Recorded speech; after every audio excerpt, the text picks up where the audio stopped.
Welcome to On the Beat, everyone. I'm Troy Thompson. Joining me today is Will Cooper from Crowell Gillis Cooper, and we're talking all about the mandatory COVID vaccinations. Welcome to the show, my friend. It's good to be back. We had some viewers call in to us and wanted to ask some questions in regards to this mandatory vaccination now. The first one is, as mandatory COVID vaccinations become more widespread, Will, many employers are asking what they can do if workers refuse.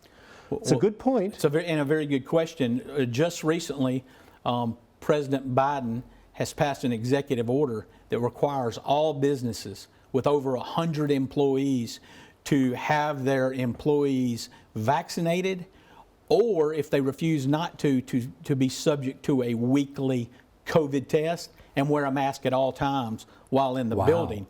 So that just happened recently. So the question is, what do you do if they refuse? There are a lot of businesses out there with less than 100. Of course. And so what you have to do is, if they refuse, if you're going to implement that policy, then those employers need to know what the law says about when you may have to accommodate people that refuse.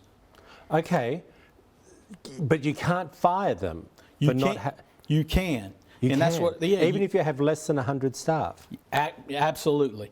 A federal court in Mississippi, or a federal court in the United States, has already ruled that a large hospital can fire its employees for not being vaccinated because they create a direct risk or pose a hazard to fellow workers and patients. So here's the kicker. What are the limitations? Well, yes. You know, I was busting to get that out, Will. Yes, so you can be fired, but the limitations are this.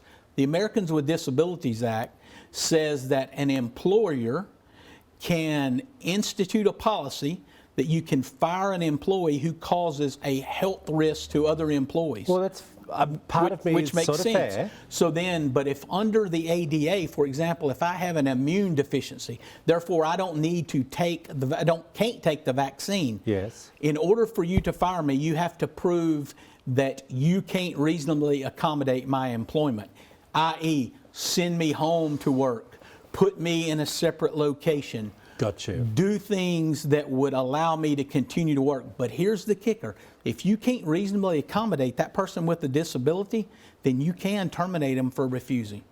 Wow. Next exception. There's a religious exception under Title VII of the Civil Rights Act. A sincere held religious belief may give you an exception to being vaccinated. Once again, though, it falls on, can you give them a reasonable accommodation? And under Title VII and under the ADA, a reasonable accommodation is tested as, is it going to cause a hardship on the employer? If it's going to cause a substantial hardship, once again, you can be terminated. You can for sure be sent home and required to stay at home or put on leave. How is an employee protected if they refuse?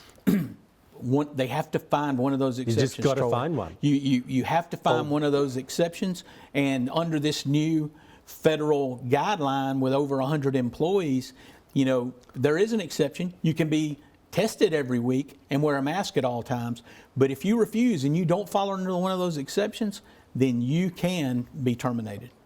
Why do you think there's such a reluctance to people not wanting to get the vaccination because they're being told they have to? What's your gut tell you about that? Well, so much of it is only one of the vaccines now has been approved by the FDA, and that's Pfizer. So there's some people that are against that. Then there are most, and we see this in the South, people don't want to be told that they have to do something. Yeah. And that's a big factor here. That's the claw. We appreciate you, Will.